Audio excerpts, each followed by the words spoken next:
akan menjelaskan apa itu komposisi morfologi, mulai dari definisi hingga bagian-bagiannya.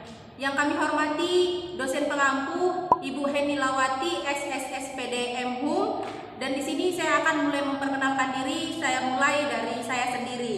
Nama saya Aisyah Pratiwi Nasution. Nama saya Listina Harahap. Nama saya Lola Sapitri Siregar. Saya Jejina Indah Rahap. Nama saya Bisa Siregar. Saya Triana Naziralua. Dan berikut penjelasan kami. Nah, yang pertama yang harus kita tahu terlebih dahulu ketika kita ingin mempelajari komposisi, kita harus tahu terlebih dahulu apa pengertian dari komposisi. Di sini saya akan coba menjelaskan apa itu komposisi. Komposisi adalah proses penggabungan morfem dasar dengan morfem dasar baik yang bebas maupun yang terikat sehingga terbentuk sebuah konstruksi yang memiliki identitas leksikal yang berbeda. Dalam istilah tata bahasa tradisional, istilah pemadun lebih dikenal dengan nama pemajemukan. Ramlan menyatakan bahwa kata majemuk ialah kata yang terdiri dari dua kata atau lebih sebagai unsurnya. Di samping itu, ada juga kata majemuk. Yang disebut dengan kata majemuk ialah kata yang terdiri dari satu kata dan satu pokok kata sebagai unsurnya. Di sini saya akan coba memberikan beberapa contoh. Yang pertama, daya tahan, daya juang, kamar tunggu, kamar kerja, dan lain-lainnya. Dan ada pula yang terdiri dari pokok kata semuanya. Contoh, misal, jual beli, simpan pinjam, lomba lari. Nah, dari uraian yang telah saya jelaskan, dapat ditarik dua kesimpulan. Yang pertama, konsep kata majemuk seperti yang dimaui Ali Syabana adalah identik dengan konsep idiom dalam kajian semantik. Yang kedua, dibuatnya dikolomi kata majemuk dan bukan kata majemuk. Menurut Fokker, komposisi menggunakan istilah kata yang dibendakannya atas kelompok longgar dan kelompok erat. Teman-teman harus tahu, yang disebut dengan kelompok longgar, hubungan antara unsur bersifat tidak mengikat. Yang kelompok erat adalah hubungan antara unsur bersifat sangat mengikat. Mungkin sekian materi yang bisa saya jelaskan, berikutnya akan dijelaskan oleh teman saya. Baik, definisi komposisi tadi sudah dijelaskan oleh teman saya. Selanjutnya di sini saya akan menjelaskan tentang aspek semantik komposisi. Konsep-konsep ini dibedakan menjadi 5 macam komposisi. Yang pertama, komposisi yang menampung konsep-konsep yang digabungkan sederajat sehingga membentuk komposisi yang koordinatif. Misalnya, baca tulis, pulang pergi, jauh dekat, dan sebagainya. Yang kedua, komposisi yang menampung konsep-konsep yang digabungkan tidak sederajat sehingga melahirkan komposisi yang subordinatif. Contohnya, sate ayam, sate Madura. Yang ketiga, komposisi yang menghasilkan istilah, yakni yang maknanya sudah pasti. Contohnya, istilah olahraga seperti tolak peluru, angkat besi. Istilah politik seperti hak pilih, sidang paripurna. Istilah pendidikan seperti buku ajar tahun ajaran. Yang keempat, komposisi pembentuk idiom, yakni penggabungan dasar dengan dasar yang bermakna idiomatik, yaitu makna yang tidak dapat diprediksi secara leksikal maupun gramatikal. A. Komposisi nominal. Komposisi nominal adalah komposisi yang pada satuan klausa berkategori nomina. Misalnya, komposisi kakek, nenek, dan baju baru. Komposisi nomina dapat dibentuk dari dasar A. Nomina plus nomina seperti kakek nenek, meja kayu, dan sate kambing. B. Nomina plus perba seperti meja makan, buku ajar, dan ruang tunggu. C. Nomina plus adjektif seperti guru muda. Komposisi nominal bermakna gramatikal. Makna gramatikal adalah makna yang muncul dalam proses penggabungan dasar dengan dasar dalam pembentukan sebuah komposisi. Yang muncul antara lain adalah A. Gabungan biasa. Di antara kedua unsurnya dapat disisipkan kata dan. B. Bagian. Di antara kedua unsurnya dapat disisipkan kata dari. C. Kepunyaan atau kepemilikan di antara kedua unsurnya dapat disisipkan kata milik. D. Asal bahan di antara kedua unsurnya dapat disisipkan kata terbuat dari. E. Asal tempat di antara kedua unsurnya dapat disisipkan kata berasal dari. Sekian dari saya, selanjutnya akan dibahas oleh teman saya. Komposisi nominal bermakna idiomatik. Ada sejumlah komposisi nominal memiliki makna idiomatik, berupa idiom penuh maupun berupa idiom sebagian. Yang berupa idiom penuh artinya seluruh komposisi itu memiliki makna yang tidak dapat diprediksi secara leksikal maupun gramatikal. Misalnya, 1.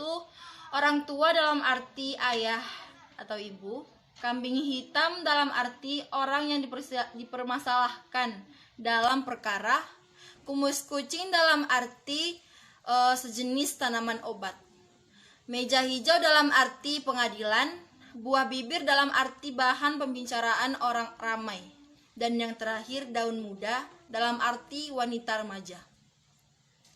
Komposisi nominal metaforis. Ada sejumlah komposisi nominal yang salah satu unsurnya digunakan secara metaforis, yakni dengan mengambil salah satu komponen makna yang dimiliki oleh unsur tersebut. Umpamanya, unsur kaki pada komposisi kaki gunung diberi makna metaforis dari komponen makna kaki, yaitu terletak pada bagian bawah. Sedangkan pada komposisi kaki meja diberi makna metaforis dari komponen makna kaki, yaitu penunjang berdirinya tubuh.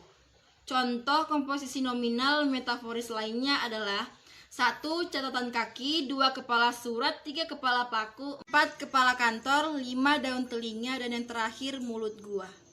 Komposisi nominal nama dan istilah. Ada sejumlah komposisi nominal yang berupa nama atau istilah. Komposisi ini tidak bermakna gramatikal, tidak bermakna idiomatik, dan juga tidak bermakna metaforis. Berikut beberapa contoh dan istilah dari komposisi nominal nama dan istilah. 1. Nama Hotel Indonesia, istilahnya buku ajar. 2. IKIP Jakarta, istilahnya lepas landas. 3. Jalan Jagorawi, istilahnya anak angkat.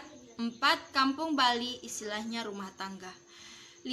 Tanah Abang, istilahnya pagar ayu. Dan yang terakhir Jakarta Timur, istilahnya polisi tidur. Assalamualaikum warahmatullahi wabarakatuh. Di sini saya akan menjelaskan komposisi verbal bermakna gramatikal dan komposisi verbal bermakna idiomatikal. Komposisi verbal bermakna gramatikal ialah proses pembentukan komposisi verbal muncul beberapa makna gramatikal. Antara lain adalah makna yang menyatakan seperti A gabungan biasa, sehingga di antara kedua unsurnya dapat disisipkan kata dan. B. Gabungan mempertentangkan, sehingga di antara kedua unsurnya dapat disisipkan kata atau. Dan C. Sambil, sehingga di antara keduanya unsur dapat disisipkan kata sambil. Dan komposisi verbal bermakna idiomatikal ialah ada sejumlah komposisi verbal yang bermakna idiomatikal, yaitu makna yang tidak dapat ditelusuri atau diprediksi, baik secara leksikal maupun gramatikal. Misalnya, makan garam dalam arti pengalaman ialah makan kerawat, dalam arti sangat miskin ialah gigit jari, dan dalam arti tidak mendapatkan apa-apa berkenan dengan konstruksi. Predikat plus objek ini maka makna perba yang menjadi predikat itu sangat bergantung pada nomina sebagai objek yang mengikutinya. Sekian penjelasan dari saya. Assalamualaikum warahmatullahi wabarakatuh. Nah, teman-teman, di sini saya akan menjelaskan tentang komposisi nominal dengan adverbia. Ada sejumlah komposisi nominal yang bentuk dari kelas adverbia dan kelas nominal. Makna komposisi jenis ini ditentukan oleh makna leksikal dari kata adverbial itu. Adverbial yang mendampingi nominal adalah adverbial yang menyatakan negasi, yaitu bukan, tiada, tanpa, dan adverbial yang mengatakan jumlah, yaitu beberapa, banyak, sedikit, sejumlah, jarang, kurang. Nah, teman-teman, di sini ada beberapa contoh dari nominal dengan adverbia, yaitu pertama, bukan anjing, yang kedua, tiada air, dan yang ketiga, tanpa uang, keempat, beberapa siswa, dan yang seterusnya. sedikit air, sejumlah orang, dan yang terakhir jarang penduduk. Di sini juga saya menjelaskan komposisi verbal. Yang dimaksud dengan komposisi verbal yaitu komposisi yang pada satuan klausa berkategori verba, misalnya komposisi menyanyi, menari, dan dating. Menghadap pada kedua kalimat berikut, di sini ada sebuah contoh dari komposisi verba yaitu mereka menyanyi menari sepanjang malam. Dia dating menghadap kepala sekolah. Sebagai pengisi fungsi predikat komposisi menyanyi, menari, dan dating menghadap kategori verba, komposisi verba dapat dibentuk dari dasar. Nah, di sini ada dasar-dasarnya yaitu A. Verba plus verba seperti bernyanyi, menari, dating, menghadap, duduk termenung, dan lari bersembunyi. B. Verba plus nomina seperti gigit jari dan membanting tulang. C. Verba plus adjektiva seperti lompat tinggi, lari cepat, dan berkata keras. Dan yang terakhir, adverbial plus verba seperti sudah makan, tidak datang. Nah, teman-teman, cukup sekian yang dapat saya jelaskan. Saya sudah dengan salam. Wassalamualaikum warahmatullahi wabarakatuh. Ini saya akan melanjutkan pembahasan teman kita, yaitu di mana komposisi verbal dengan adverbia. Verba sebagai pengisi fungsi predikat dalam sebuah klausa seringkali didampingi oleh sebuah adverbial atau lebih. Adverbia pendamping adalah 1. Adverbia negasi atau tidak, tak, tanpa. 2. Adverbia kala, sudah, sedang, tengah lagi, akan. 3. Adverbia keselesaian, sudah, sedang, tengah, belum. Yang keempat, adverbia aspektual, boleh, wajib, harus, dapat, ingin, mau. Yang kelima, adverbia frekuensi, yaitu sering, jarang, pernah, acap kali. Yang keenam, adverbia kemungkinan, mungkin, pasti, barangkali, boleh juga. Komposisi adjektival. Yang dimaksud dengan komposisi adjektival adalah komposisi yang pada satuan kalusua berkategori adjektiva. Misalnya komposisi cantik, molek, dan kaya miskin dalam klausa berikut. 1. Gadis yang cantik molek itu duduk termenung. Yang kedua, kaya miskin di hadapan Allah sama saja. Komposisi adjektival dapat dibentuk dari dasar 1. Adjektiva plus adjektiva seperti tua, muda, besar, kecil. Yang kedua, adjektiva plus nomina seperti merah darah, keras hati. Yang ketiga, adjektiva plus verba seperti takut pulang, malu bertanya.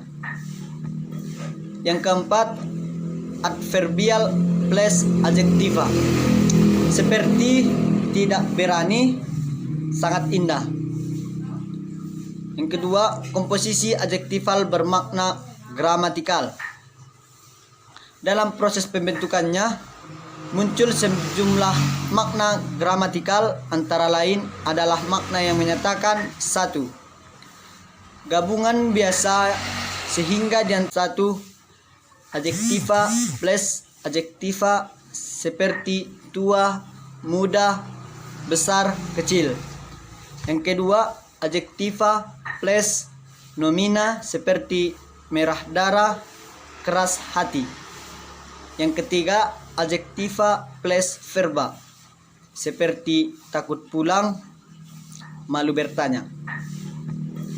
Yang keempat, adverbial plus adjektiva seperti tidak berani, sangat indah. Yang kedua, komposisi adjektival bermakna gramatikal. Dalam proses pembentukannya muncul sejumlah makna gramatikal, antara lain adalah makna yang menyatakan satu, gabungan biasa sehingga di antara kedua unsurnya dapat disisipkan kata dan. Yang kedua, alternatif atau pilihan, sehingga di antara kedua unsurnya dapat disisipkan kata atau. Seperti, sehingga di antara kedua unsurnya dapat disisipkan kata seperti. Yang keempat, serba. Makna gramatikal ini dapat diperoleh apabila kedua unsurnya berupa dasar yang sama dan dimiliki komponen makna yang sama. Yang kelima, untuk. Sehingga di antara kedua unsurnya dapat disisipkan kata untuk. Yang keenam, kalau. Sehingga di antara kedua unsurnya dapat disisipkan kata kalau. Yang ketiga, komposisi adjektifal bermakna idiomatikal. Ada sejumlah komposisi adjektifal bermakna idiomatikal, yakni makna yang tidak dapat diprediksi secara leksikal maupun gramatikal. Misalnya, panjang usus dalam arti sabar, tinggi hati dalam arti angkuh.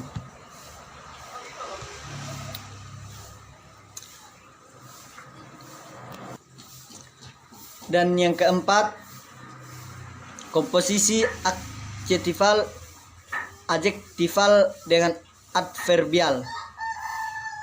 Komposisi Baiklah, sekian penjelasan dari kami tentang komposisi morfologi.